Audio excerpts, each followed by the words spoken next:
Hello everyone, स्वागत है आप सभी को आपके प्यारा सा यूट्यूब चैनल कृतज्ञ क्लासेज पे। सो बच्चों, आज की इस क्लास में हम लोग 10th हिंदी को पढ़ने वाले हैं। हिंदी में आपको मालूम है कि काव्यखंड पूरा समाप्त हो गया है और गद्यखंड में आज हम लोग लास्ट 12 नंबर चैप्टर है शिक्षा और संस्कृति। तो इसके सब्जेक्टिव क्वेश्चन को करने वाले हैं। जो भी पाठ का महत्वपूर्ण प्रश्न उत्तर है पूरा हम लोग यहाँ पे करने वाले हैं। इससे बाहर आपके एग्जाम में एक भी सवाल नहीं पूछा जाएगा, तो आपको ऑन तक क्लास में बने रहना है। पहले जल्द से कन्फर्म कर दीजिए कि ऑडियो और वीडियो क्लियर है। ऑडियो और वीडियो क्लियर है, जल्द से आप लोग लाइव चैट में बता दीजिए और अपने दोस्तों के पास वीडियो के लिंक को शेयर कर दीजिए। शुरू करते हैं। यदि आप चैनल पे पहली बार आए होंगे तो सब्सक्राइब कर लीजिएगा। तो चलिए हम लोग स्टार्ट करते हैं क्लास को, जो कि लास्ट चैप्टर है शिक्षा और संस्कृति। तो इसके हम लोग सब्जेक्टिव को देखते हैं। फर्स्ट क्वेश्चन दिया है। फर्स्ट क्वेश्चन है कि गांधी जी बढ़िया शिक्षा किसे कहते हैं। जो गांधी जी के अनुसार बात करें तो गांधी जी किसे बढ़िया शिक्षा बताते हैं। यहाँ पर उत्तर पे आपको ध्यान देना है। अहिंसक प्रतिरोध सबसे उदात्त और बढ़िया शिक्षा है। ऑब्जेक्टिव में भी पूछा जाएगा कि गांधी जी के अनुसार सबसे बढ़िया शिक्षा क्या है, तो आपको याद रखना है अहिंसक प्रतिरोध। यह है जो कि सबसे उदात्त और बढ़िया शिक्षा गांधी जी के द्वारा बताया गया है। वह बच्चों को मिलाने वाली साधारण अक्षर ज्ञान की शिक्षा देने के बाद नहीं, पहले होनी चाहिए। बताते हैं महात्मा गांधी कि सबसे पहले बच्चों को अक्षर ज्ञान की जो कि शिक्षा दे जाती है। और अक्षर ज्ञान जो कि आपको कविता पढ़ना है, अनामिका के द्वारा लिखा गया है, ये भी पढ़ाई हो गया है। आपको मिल जाएगा प्लेलिस्ट में काव्यखंड का, वहां से देख लीजिएगा। अक्षर ज्ञान किस तरह से कराया जाता है बच्चों को, डिटेल्स में इस कविता में बताया गया है। तो सबसे पहले क्या कराया जाता है, तो अक्षर ज्ञान कराया जाता है। इससे इनकार नहीं किया जा सकता। बताते हैं कि इससे इनकार नहीं किया जा सकता कि बच्चों को वह वर्णमाला लिखे और सांसारिक ज्ञान प्राप्त करे।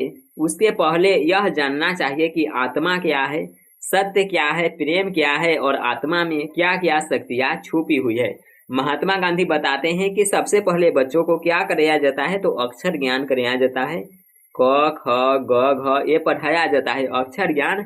लेकिन सबसे पहले इन्हें ये बताना चाहिए कि सत्य क्या है, प्रेम क्या है, आत्मा क्या है। देखिए बताते हैं कि अक्षर ज्ञान से भी पहले ये सभी का जानकारी बच्चों को देना चाहिए। शिक्षा का जरूरी अंग यह होना चाहिए। महात्मा गांधी बताते हैं कि यह शिक्षा का जरूरी अंग होना चाहिए कि बालक जीवन संग्राम में प्रेम से घृणा को, सत्य से असत्य को, कष्ट सहन से हिंसा को आसानी के साथ जीतना सीखे। महात्मा गांधी ये बताते हैं कि बच्चों को 100% इसकी नॉलेज होना चाहिए कि किस तरह से वह प्रेम और घृणा से बच सकते हैं, सत्य से असत्य को और कष्ट सहन से हिंसा को आसानी से किस तरह से ये सभी को सहन कर सकते हैं, ऐसा महात्मा गांधी जी बताते हैं। तो यह फर्स्ट क्वेश्चन आप लोग समझ गए। अगला क्वेश्चन पे बढ़ते हैं। नेक्स्ट क्वेश्चन आपके सामने है सेकेंड क्वेश्चन देखिए, इंद्रियों का बुद्धिपूर्वक उपयोग सीखना क्यों जरूरी है। महात्मा गांधी आखिरकार ऐसा क्यों बताते हैं कि इंद्रियों का बुद्धिपूर्वक उपयोग होना चाहिए, ऐसा क्या जरूरी है। चलिए हम लोग इस क्वेश्चन के आंसर को देखते हैं। देखिए आंसर आपको एकदम सिंपल लैंग्वेज में आपको लिख करके दिए हैं। इसका पीडीएफ भी टेलीग्राम पे मिल जाता है, तो आप लोग वीडियो को देखने के बाद एक बार पीडीएफ से भी इसे पढ़ लीजिएगा। देखिए आंसर, इंद्रियों का बुद्धिपूर्वक उपयोग उसकी बुद्धि के विकास का जल्द से जल्द और उत्तम तरीका है। इंद्रियों की बात करें तो इसका जो बुद्धिपूर्वक उपयोग है, इससे बुद्धि के विकास कम समय में और अच्छी तरह से होता है। परंतु शरीर और मस्तिष्क के विकास के साथ आत्मा की जागृति भी उतनी ही नहीं होगी, तो केवल बुद्धि का विकास घटिया और एकांगी वस्तु ही साबित होगा। आध्यात्मिक शिक्षा से मेरा मतलब हृदय की शिक्षा है। महात्मा गांधी बताते हैं कि आध्यात्मिक शिक्षा से मेरा मतलब क्या है, तो हृदय की शिक्षा है। ये आपको याद रखना है। ऑब्जेक्टिव में पूछेगा आध्यात्मिक शिक्षा का मतलब क्या होता है, तो हृदय की शिक्षा होता है। जल्द से आप लोग कमेंट बॉक्स में बताइए आध्यात्मिक शिक्षा का मतलब। आध्यात्मिक शिक्षा का मतलब क्या होता है, तो हृदय की शिक्षा होता है। इसलिए मस्तिष्क का ठीक और सर्वांगीण विकास तभी हो सकता है जब साथ साथ बच्चे की शारीरिक और आध्यात्मिक शक्तियों का भी शिक्षा हो, शक्तियों की भी शिक्षा होती रहे। महात्मा गांधी बताते हैं कि यदि आपको मनुष्य का सर्वांगीण विकास करना है, मस्तिष्क का विकास करना है, सोचने समझने की क्षमता का विकास करना है, तो यह विकास तब होगा जब आप बच्चे के साथ साथ शारीरिक और आध्यात्मिक शक्तियों का भी शिक्षा देंगे। तो यह सेकेंड क्वेश्चन आप लोग समझ गए। अगला क्वेश्चन पे बढ़ते हैं। नेक्स्ट है कि शिक्षा का अभिप्राय गांधी जी क्या मानते हैं। शिक्षा का अभिप्राय महात्मा गांधी जी क्या मानते हैं, आंसर देखेंगे हम लोग इसका। शिक्षा का मेरा अभिप्राय यह है कि, यहाँ पर आप लिख सकते हैं कि महात्मा गांधी के अनुसार शिक्षा का अभिप्राय यह है कि, यहाँ पर आप लोग लिख देंगे महात्मा गांधी के अनुसार, तो और भी बेस्ट नंबर आपको मिलेगा। ऐसे 2 नंबर वाला में यह प्रश्न पूछा जाएगा। देखिए, शिक्षा का मेरा अभिप्राय यह है कि बच्चे और मनुष्य के शरीर, बुद्धि और आत्मा के सभी उत्तम गुणों को प्रकट किया जाए। पढ़ना लिखना तो शिक्षा का अंत है ही नहीं, वह आदि भी नहीं है। महात्मा गांधी बताते कि पढ़ना लिखना इस शिक्षा का कोई भी अंत नहीं है। शिक्षा की बात करें तो वह तो आप जीवन भर ग्रहण करते रहते हैं। वह पुरुष और स्त्री को शिक्षा देने के साधनों में केवल एक साधन है। साक्षरता स्वयं कोई शिक्षा नहीं है। इसलिए तो मैं बच्चे की शिक्षा का प्रारंभ इस तरह करूंगा कि उसे कोई उपयोगी दस्तकारी सिखाई जाए और जिस क्षण से वह अपनी तालीम शुरू करे उसी क्षण से उत्पादन का काम करने योग्य बना दिया जाए। समझ के, ये भी महत्वपूर्ण प्रश्न है। आपको इसका स्क्रीनशॉट लेना है तो जल्द से स्क्रीनशॉट ले लीजिए। चलिए, ले लिए स्क्रीनशॉट। अगला क्वेश्चन देखिए, 4 नंबर है। मस्तिष्क और आत्मा का उच्चतम विकास कैसे संभव है। महात्मा गांधी के अनुसार क्या महात्मा गांधी बताते हैं मस्तिष्क का विकास करने के लिए और आत्मा का विकास करने के लिए सबसे उत्तम साधन। देखिए, इस प्रकार की शिक्षा पद्धति में मस्तिष्क और आत्मा का उच्चतम विकास संभव है। इतनी ही बात है कि आजकल की तरह प्रत्येक दस्तकारी केवल यांत्रिक ढंग से न सिखाकर वैज्ञानिक ढंग से सिखानी पड़ेगी।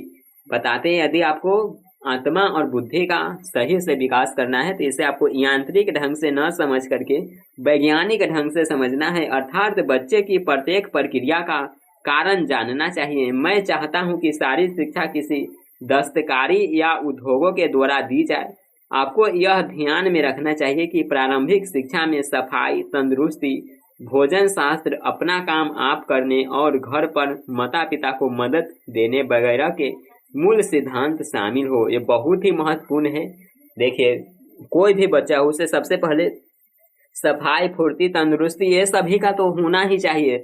वह शिक्षा में, देखिए शिक्षा में उसे अभी वर्णमाला आया या नहीं आया, वह अक्षर ज्ञान सीखा या नहीं सीखा, इससे बहस नहीं है। सबसे पहले तो यहाँ पर जो महात्मा गांधी बताते हैं हर हाल में होना चाहिए सफाई, तंदुरुस्ती, भोजन शास्त्र, अपना काम आप करने, दूसरे पर नहीं टालने को, अपना काम अपने आप करने की क्षमता होना चाहिए और घर पर माता पिता को मदद देने वगैरह के मूल सिद्धांत शामिल हो, ऐसा महात्मा गांधी जी बताते हैं।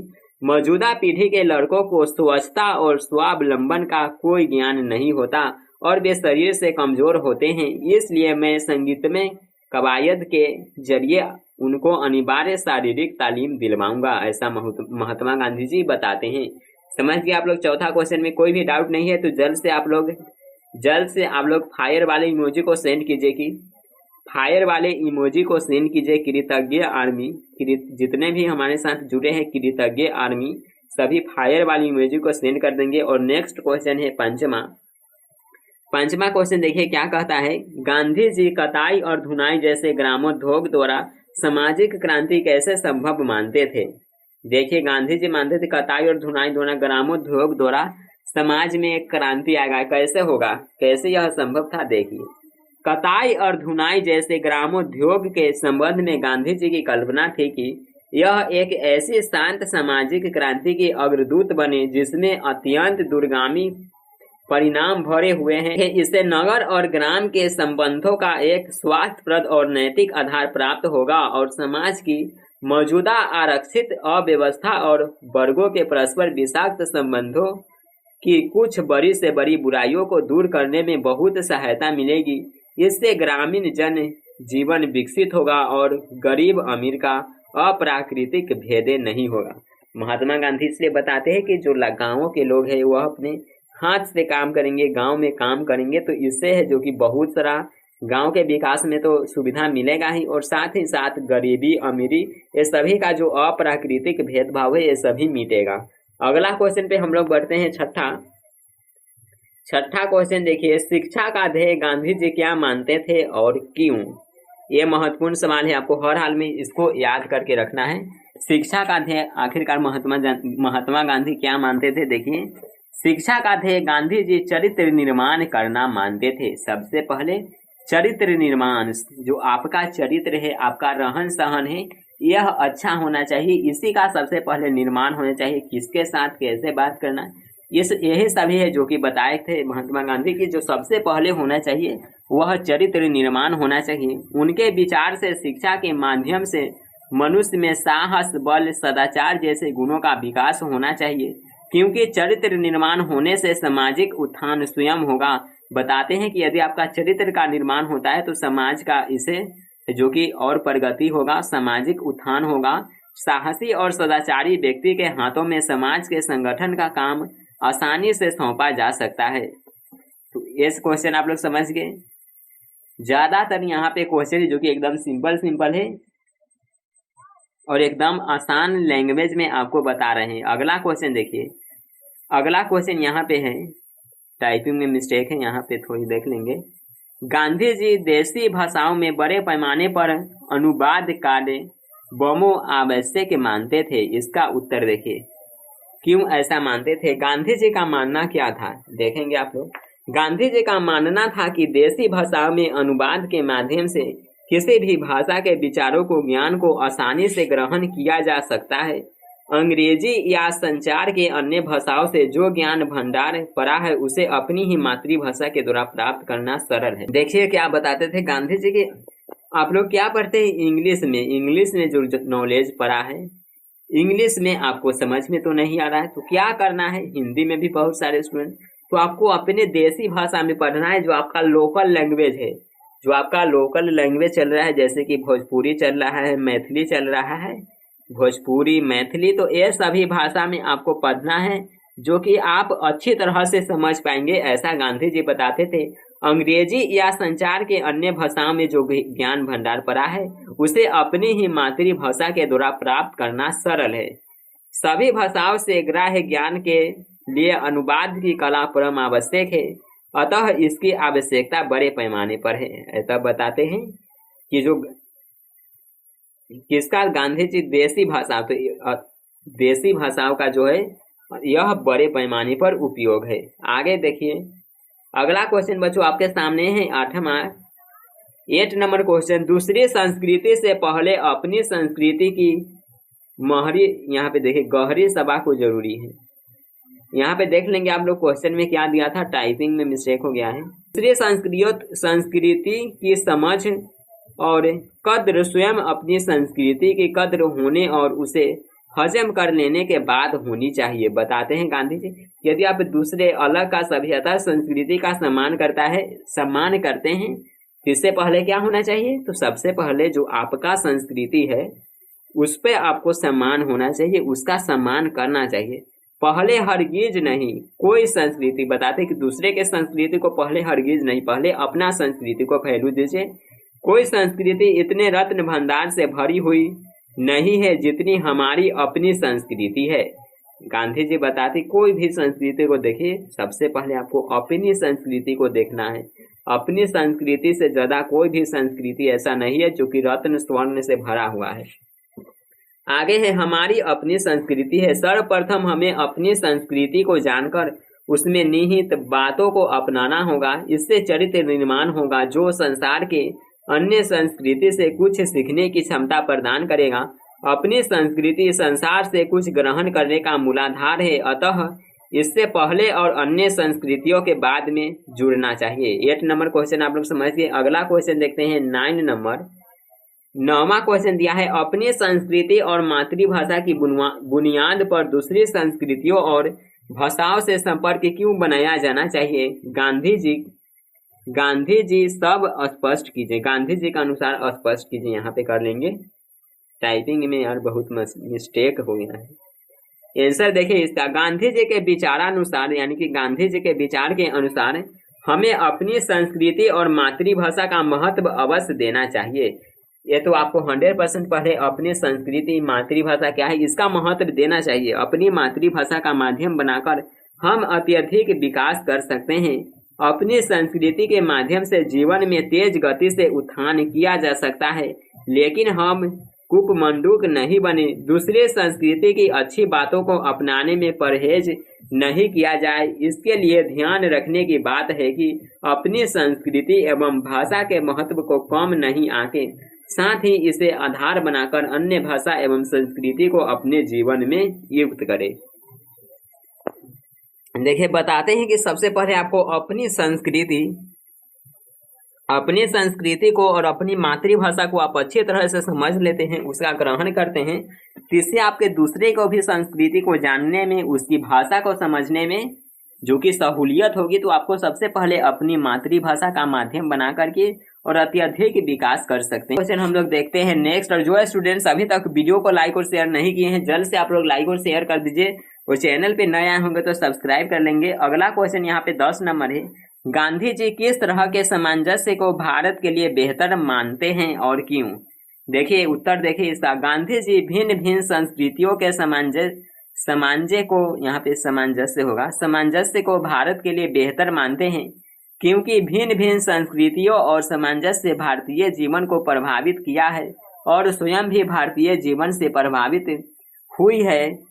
सामंजस्य कुदरती तौर पर स्वदेशी ढंग का होगा, जिसमें प्रत्येक संस्कृति के लिए अपना उचित स्थान सुरक्षित रहेगा। तो गांधी जी बताते हैं कि आपको अपने सामंजस्य को भारत में बेहतर बनाने के लिए, तो इसके लिए आपको भिन्न भिन्न संस्कृतियों और सामंजस्य का अध्ययन करना चाहिए। अगला क्वेश्चन यहाँ पे है, आशय कार्य करें, यानी कि इसका आशय स्पष्ट करना है या इसी का हो सकता है, क्या पूछता है? तो देखिए 5 नंबर वाला में पूछा जाता है, 5 नंबर वाला में पंक्ति का अर्थ पूछता है कि इसका व्याख्या करे, व्याख्या। तो यही 5 नंबर वाला में पूछेगा, दिया है, मैं चाहता हूं कि सारी शिक्षा विकसित दस्तकारी या उद्योगों के द्वारा दी जाए। देखिए इसके माध्यम से क्या बताते हैं, गांधी जी के विचारानुसार सच्ची और सही शिक्षा वही है जो मनुष्य को मनुष्यता सिखाए। दस्तकारी और उद्योगों के द्वारा जो शिक्षा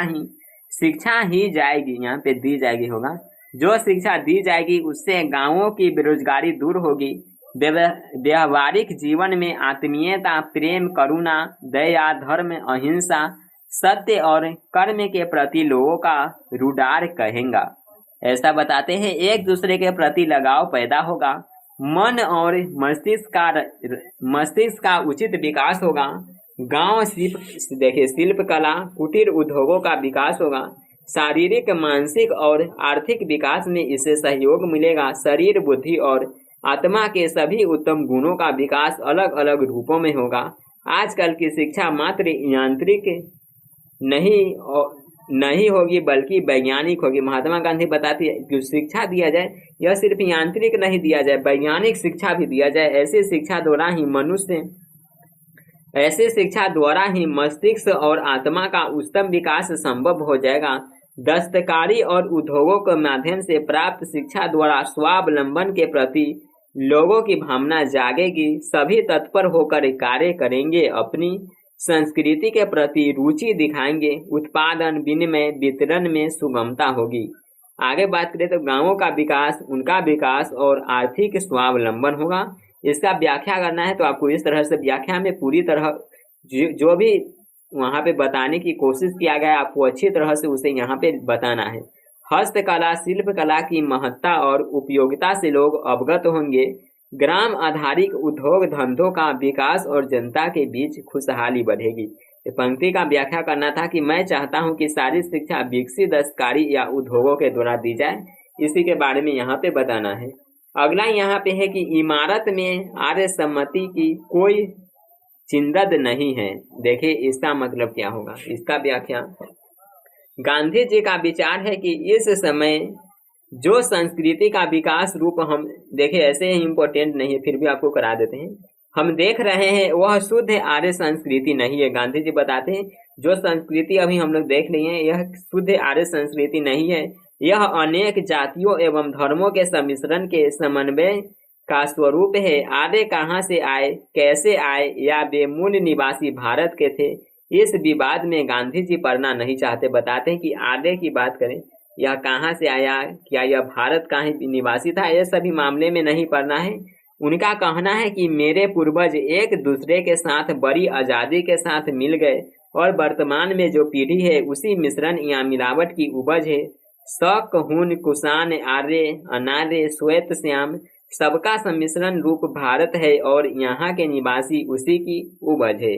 अगला यहाँ पे देखें, मेरा धर्म कैद खाने का धर्म नहीं है। यहाँ पे कर लेंगे मेरा धर्म कैद खाने का धर्म नहीं है, होगा टाइपिंग में मिस्टेक है। और यह VVI है, आपको यहाँ पे VVI बता देते हैं, ध्यान से देखिएगा। भारतीय धर्म के बारे में गांधी जी के विचार है कि भारतीय धर्म कैद खाने का धर्म नहीं है। बताते हैं कि जो भारत में जो धर्म चल रहा है यह कोई कैद खाने का धर्म नहीं है। यहाँ पर बल्कि किसी पर थोपा नहीं गया है, बलात् किसी धर्मांतरण के लिए प्रताड़ित या सताया गया नहीं है। बताते हैं कि जो भी धर्म यहाँ के भारत के लोग मानते हैं उसे सताया नहीं गया है कि आप यही धर्म को मानो, आप हिंदू मानो, आप मुस्लिम मांगो, ऐसा नहीं किया गया है। वे सभी अपनी इच्छा के अनुसार मानते हैं।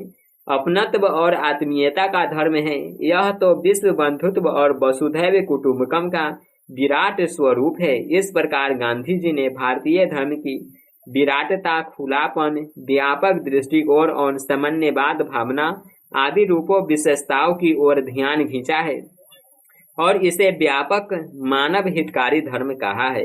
देखिए यहाँ चिंतन की गहराई है, आजादी है, सहिष्णुता और सम्मान की भावना है। ये सभी इसका व्याख्या हो गया। 3 व्याख्या दिया था। यहाँ पर पूरा पाठ का इसका प्रश्न उत्तर समाप्त होता है। इससे बाहर आपको एक भी सवाल नहीं पूछा जाएगा। तो कैसा लगा वीडियो आप लोग कमेंट करके जरूर बताइए। और यहाँ पर आपको कंफर्म हो जाना है कि अपना हिंदी में काव्यखंड, हिंदी में जो काव्यखंड का 12 चैप्टर है, काव्यखंड का 12 चैप्टर, गद्यखंड का 12 चैप्टर, गद्यखंड का 12 चैप्टर यह पूरा समाप्त हो गया। और सेकेंड बुक है वर्णिका, उसका भी कुछ पढ़ाई हो गया है। आपको प्लेलिस्ट में वीडियो मिलेगा, वहां से देख लीजिएगा। और कैसा लगा आपको कमेंट करके बताइए। नेक्स्ट क्लास में इसके ऑब्जेक्टिव को कर लेंगे तो पूरा गद्यखंड समाप्त हो जाएगा। तो चलिए मिलते हैं हम लोग नेक्स्ट क्लास में। Bye everyone, take care, love you.